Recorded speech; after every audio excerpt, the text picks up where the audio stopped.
श्रीमद् भागवत महापुराण।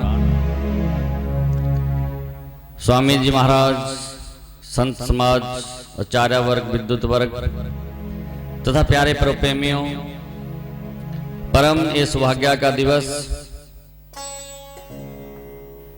आज जो है वृंदावन धाम में श्रीमद् भागवत कथा श्रवण करने का सुअवसर प्राप्त हुआ। जन्म जन्मांतरों के भाग्य उदित हो जाते हैं। सत्संग की प्राप्ति होना प्रभु कृपा है और सत्संग से ही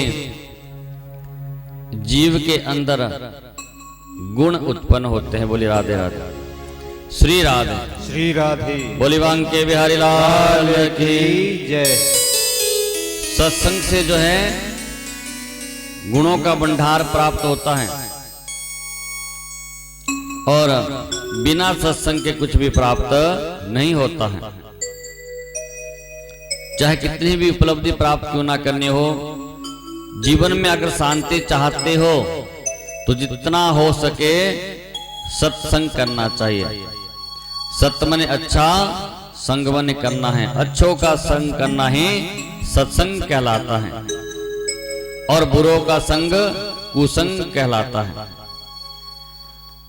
जैसे जैसे सत्संग की प्राप्ति होती रहेगी वैसे वैसे तत्व जो है अंदर प्रवेश होता रहेगा और सत्संग का तत्व जब जीव के अंदर प्रवेश हो जाता है तो वैसा नहीं जीव कहीं भी चले जाए, कहीं भी जाने की उसे मनाही नहीं है। कुछ न कुछ वहां से सीखने को मिल जाता है। ऐसा नहीं है महाराज जो बुरा स्थान है वहां नहीं जाएंगे, वहां पर ऐसा है वहां नहीं जाएंगे, नहीं। जब जीव के अंदर सत्संग की भावना उत्पन्न हो जाती है, जैसे चुंबक होता है वैसी वो सत्संग है। अब चुंबक का क्या गुण है? चुंबक को अगर आप पानी में डाल दो तो पानी के अंदर जो लोहे के कण हैं उन्हें उठा लेगा, बाकी चीज को छोड़ देगा।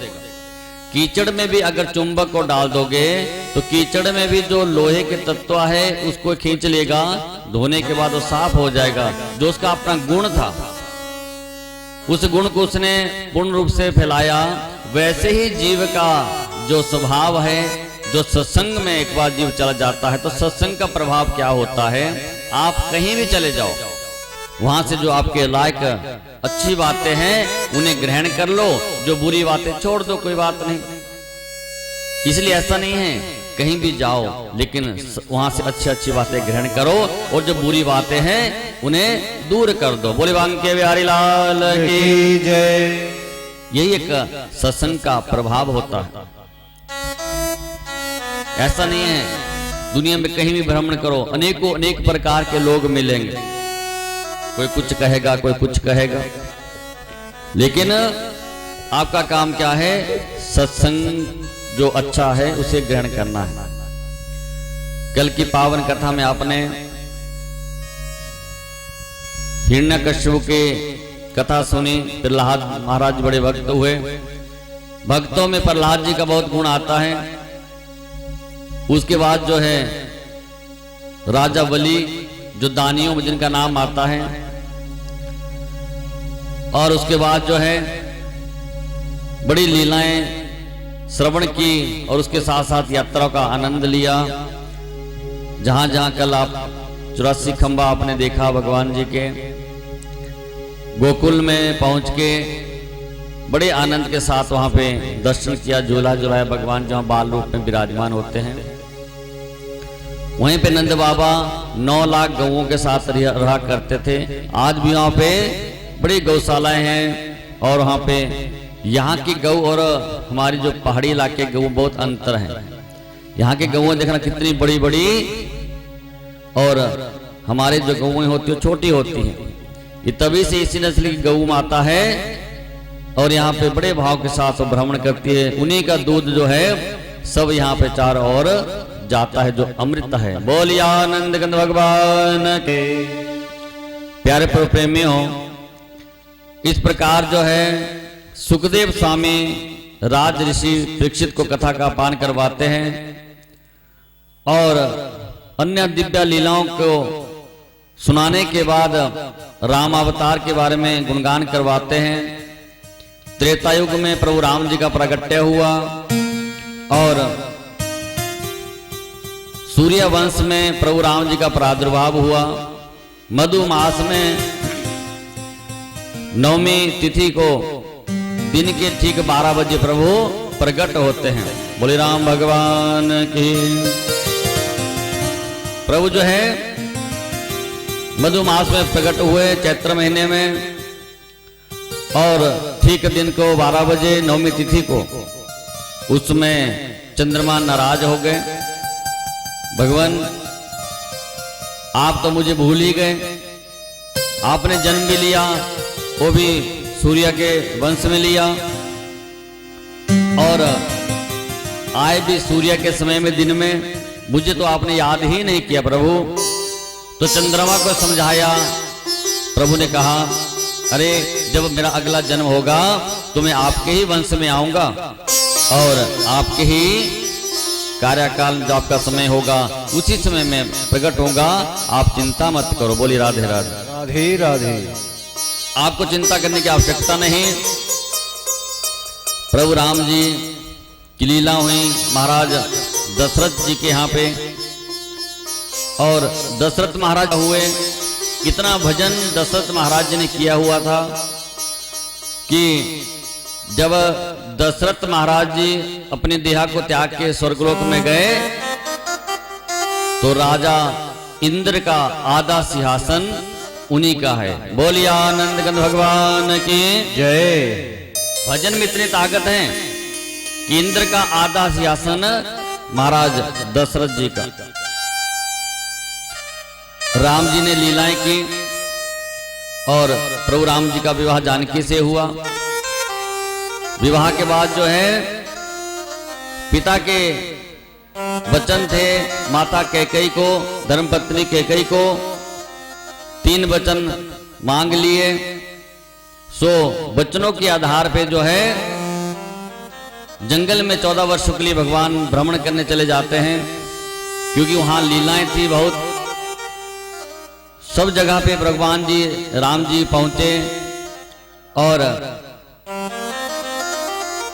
गौतम नगरी में भगवान राम जी का प्रादुर्भाव हुआ। अहिल्या माता को तारा उद्धार किया और उसके बाद जो है भारद्वाज ऋषि के यहाँ पहुंचे। कोल विलो को तारा प्रभु ने और सबरी मैया जो इंतजार कर रही थी प्रभु राम जी का, सबरी माता तो उनके गुरु ने मतंग ऋषि जो उनके गुरु थे उन्होंने कहा था कि आप यही इंतजार करना, एक ना एक दिन प्रभु राम आपकी कुटिया में जरूर आएंगे। बोले राधे राधे। इंतजार किया मां सबरी ने, यही इंतजार कि प्रभु कब आएंगे। हर रोज रास्ता साफ करती थी, रास्ता साफ करते झाड़ू लगाती थी, फूल बिछा देती थी, एक ना एक दिन तुम्हें प्रभु जरूर आएंगे। भगवान ने लीला की, लीलाएं की भगवान ने और उस लीला के आधार पे प्रभु राम जी वहां पर पहुंचे। बैरों का भोग लगाया। भोग लगाने के बाद जो है सुंदर लीलाएं प्रभु ने दी। दंडक वन में पहुंचे, वहां हजारों ऋषि हैं, हजारों वहां ऋषि हैं, उनका उद्धार किया। वहां जानकी को रावण जो है चुरा के ले जाते हैं, उनके साथ युद्ध हुआ, हनुमान जी से मित्रता हुई और भगवान राम ने रावण पर विजय श्री प्राप्त की। उसके बाद पुनः वापिस आए स्वधाम के लिए। 14 वर्षों के बाद राज्याभिषेक हुआ और बड़े भाव के साथ जो है 13,000 वर्षों तक जो है प्रभु राम जी का यहाँ पर वास रहा। बोलिए आनंद गंध भगवान की जय। सूर्य वंश में बड़े बड़े राजा महाराजा उत्पन्न हुए। विस्तार से कोई कथा नहीं सुनाई जाएगी। बड़े बड़े राजाओं का प्रादुर्भाव हुआ। इन्हीं में सूर्यवंश में ही रघु महाराज जी भी उत्पन्न हुए। रघु ने इतना व्याख्यान किया कि पूरे संसार में अंधकार मिटा दूंगा। बड़े यज्ञ किए, 100 यज्ञ किए, ऐसे ऐसे महान यज्ञ प्रारंभ किए। उनके प्रभाव से कि रघु की इतनी ख्याति चारों ओर हो गई कि सूर्यवंश जो है रघुवंश में ही तब्दील हो जाता है। पहले सूर्यवंश था, फिर रघुवंश में हो गया, और प्रभाव हो गया कि रघुकुल रीत सदा चली आई, प्राण जाए पर वचन न जाए।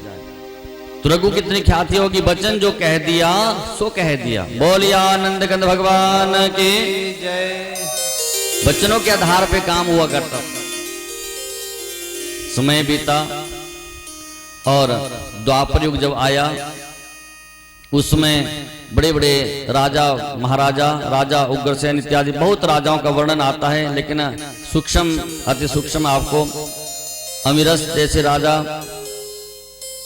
और उन्हीं में आगे उग्रसेन, सूरसेन, इन्हीं राजाओं के वंश में कंस जो है ऐसे राजा हुए। द्वारिका के राजा तो भगवान कृष्ण हुए, क्योंकि द्वारिका भगवान ने बाद में बनाई, अपने रहने का स्थान बनाया, और कंस का जो स्थान था वो मथुरा नगरी था, जो आप कल देख के आए। बोलिए आनंद कंद भगवान की जय। उसके वो राजा हुए। उनके बहन है देवकी। माता देवकी का विवाह वसुदेव के साथ करवाया गया।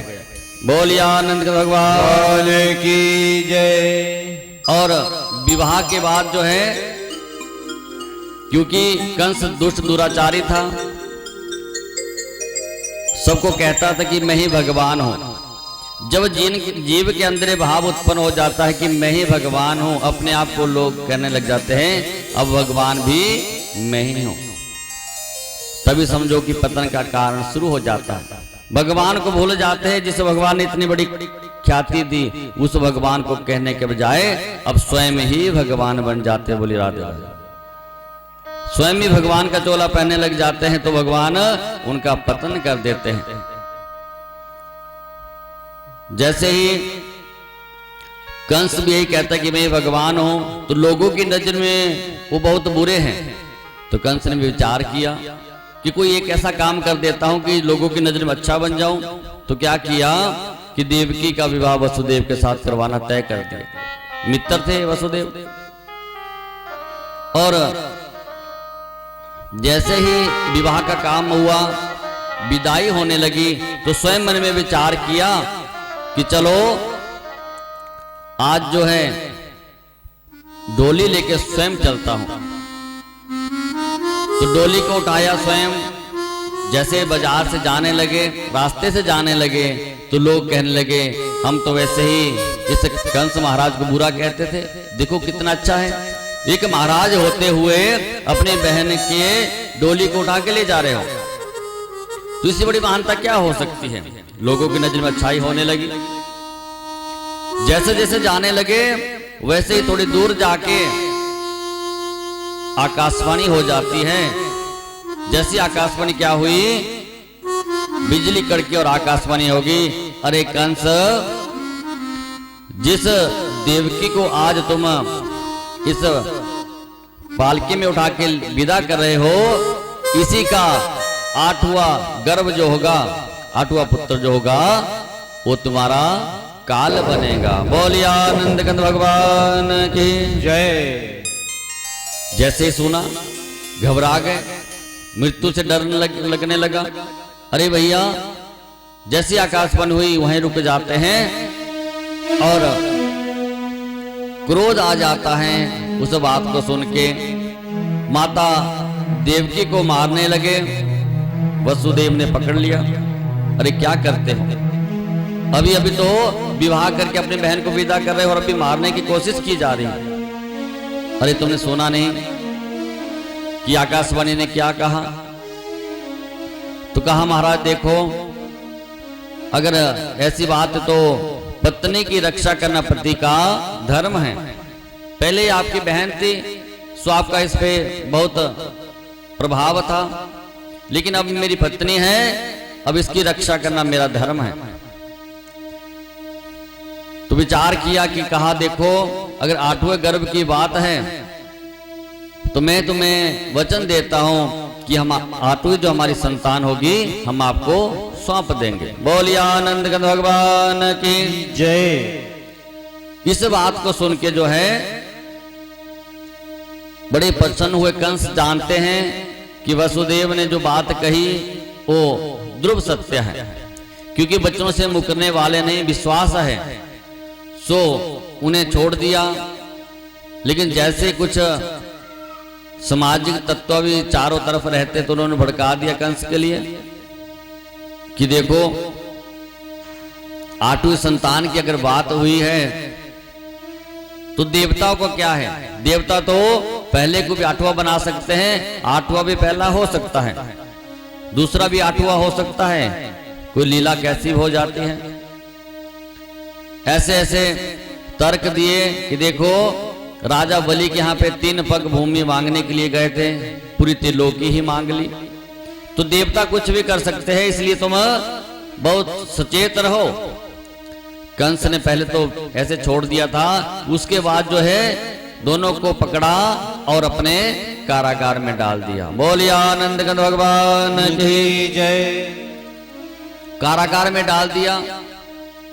समय बीता और देवकी वसुदेव उसी कारागार में रहने लगे जहां आप कल दर्शन करके आए। वही नगरी है मथुरा की। और उसके बाद पहला जब पुत्र हुआ कीर्तिमान उसका नाम रखा गया। जन्म लेते ही कंस को वेट तो करना ही था, दिखाया और कहा। कंस ने पहले उसे छोड़ दिया था कि मुझे तो 8वें से खतरा है, पहले से खतरा नहीं, छोड़ दिया। तो फिर संत नारद आए, नारद ने समझाया, अरे मूर्ख कंस, तुम्हें मालूम नहीं कि देवता तो कुछ भी करेंगे, कोई भी चालाकी कर सकते हैं, इसलिए तुम ऐसे ही छोड़ते रहोगे पुत्रों को तो ना जाने कोई संकट आ जाए। क्योंकि संत नारद चाहते कि जल्दी जल्दी कंस के पाप का घड़ा भर जाए। जब पाप का घड़ा भरेगा तो भगवान स्वयं उसे मिटाने के लिए इस धरा पर पहुंच जाएंगे। बोलिए राधे राधे। राधे राधे। श्री राधे। श्री राधे।